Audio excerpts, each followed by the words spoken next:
October 8th, 2005 at 8:50 a.m. Life in northern Pakistan changed in less than a minute. Children in Muzaffarabad hurried to school. Shopkeepers raised their shutters, unaware that the ground beneath them was winding up for the deadliest jolt in Pakistan's history, the earthquake that shattered. Pakistan wasn't just powerful.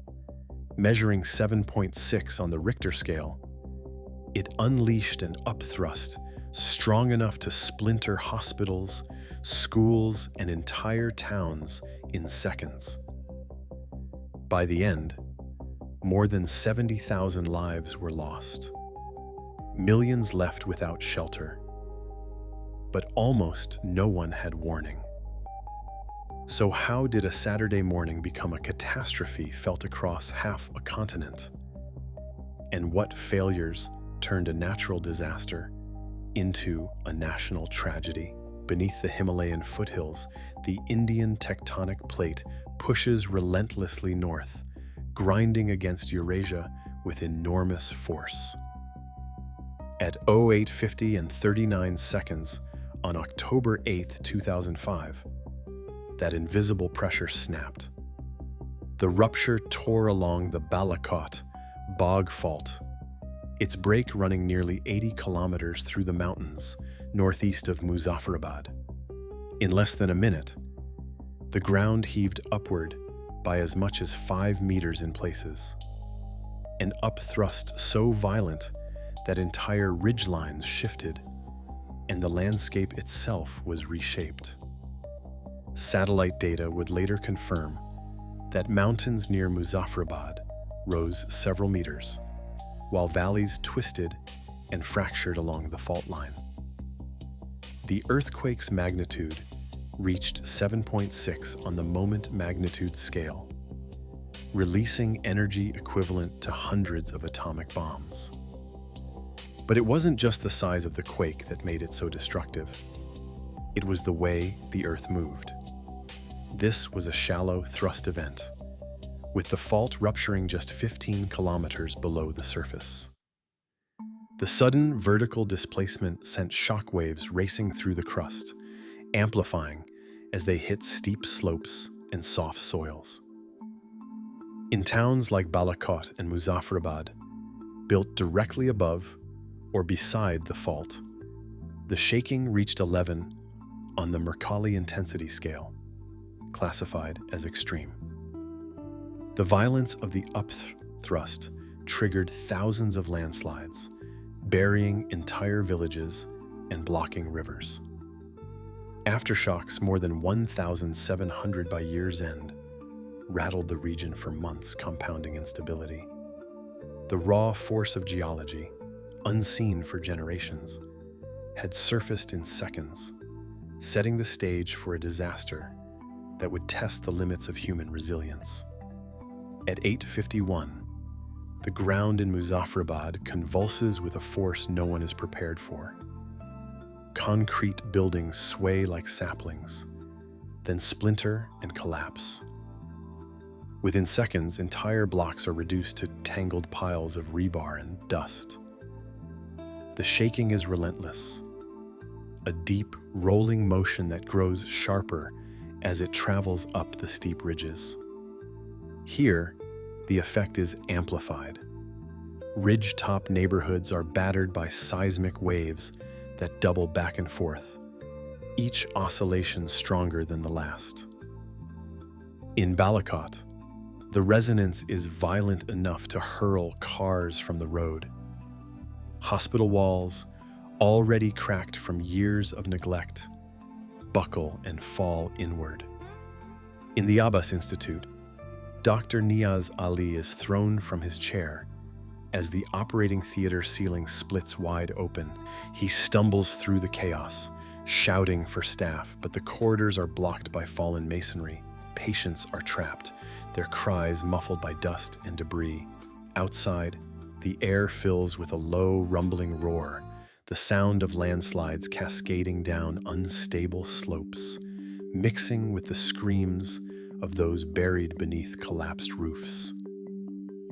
There is no warning, no siren, no public alert. Children pour from classrooms, only to find the schoolyard fractured and impassable. In seconds, the city's lifelines, roads, bridges, phone lines, are severed. The only thing left is the sound of survivors calling out for help, their voices echoing through a landscape that has been violently and permanently rearranged. In Islamabad, the collapse of Margala Towers stands as a grim monument to regulatory failure. The apartment complex, considered a symbol of modern living, crumbled almost instantly, trapping dozens of families inside. More than 70 people lost their lives in the wreckage. Forensic engineers, sifting through the debris, found evidence of substandard concrete and rusted rebar, materials that never should have passed inspection. The building's original plans had been quietly altered, adding extra floors without proper structural review. Oversight by the Capital Development Authority, or CDA, was little more than a formality. Official records show that site inspections were infrequent and often superficial. In some cases, paperwork was rubber-stamped without anyone ever setting foot on the construction site. Court documents and survivor testimony later revealed a pattern: cost-cutting and corner-cutting at every stage, from design to approval to final inspection. Contractors swapped out high-grade cement for cheaper alternatives, while CDA officials delegated responsibility and failed to enforce even the most basic safety codes. The investigation into Margala Towers was completed within months, but its findings were never made public. The builder was briefly convicted, then released. No CDA official was held accountable, and victims' families received compensation only by order of the Supreme Court. Margala Towers was not an isolated case. Across urban Pakistan, outdated building codes and weak enforcement left schools, hospitals, and homes vulnerable to collapse. In Muzaffarabad and Balakot, more than 60% of buildings used unreinforced masonry, a construction method especially prone to failure during earthquakes. The absence of meaningful oversight turned a natural disaster into a man-made catastrophe, laying bare the consequences of institutional neglect. In the mountain valleys north of Muzaffarabad, entire communities vanished in the span of a single morning. When the shaking stopped, families in Balakot found themselves surrounded by silence and ruin, homes flattened, fields buried beneath rock, and the only road out swallowed by a landslide. With every passing hour, the reality set in. Help was not coming today, or perhaps even tomorrow. In the Neelam Valley, the earthquake's force triggered so many slope failures that the region became a patchwork of isolated islands, each cut off from the next by walls of debris. For days, survivors dug with bare hands, searching for neighbors and relatives. Some villages were so remote that it would be nearly a week before the outside world learned they still existed. By nightfall, the cold crept down from the Himalayas. Families crowded beneath makeshift shelters, plastic tarps, salvaged doors, anything that could hold back the rain. 3.5 million people lost their homes in a matter of minutes, many with nothing but the clothes they wore. In the chaos, injuries multiplied. More than 138,000 people were wounded, broken bones, crushed limbs, wounds left untreated as clinics collapsed and medicines ran out. In Balakot, a father carried his injured son for miles, only to find the nearest hospital reduced to rubble. Across the region, stories echoed the same desperate pattern. Children trapped in collapsed schools, elders buried beneath their own roofs, entire families waiting for rescue that would not come. In Muzaffarabad, doctors and volunteers worked without rest, improvising operating rooms in open courtyards. One surgeon, later identified as Dr. Niaz Ali, recorded in his log that the days blurred together. Dozens of patients, no electricity, and little hope of relief. In these blind spots, places the landslides made invisible, survival depended on neighbors, on chance, and on the slow, grinding arrival of help from beyond the mountains. By October 9th, the skies above northern Pakistan filled with the thunder of rotors. Pakistan Army helicopters, joined by American Chinooks and Blackhawks, began threading narrow valleys where all roads had vanished. Pilots navigated blind through cloud and mountain, landing on makeshift pads scraped from landslide debris. In Neelam Valley, a Pakistan Army rescue commander directed sorties by radio, relaying coordinates to Western crews unfamiliar with the terrain. At the peak of Operation Lifeline, more than 24 helicopters touched down each hour, offloading food, medicine, and stretchers for the wounded. In one day, over 1,000 people were airlifted from villages that had not seen help in a week.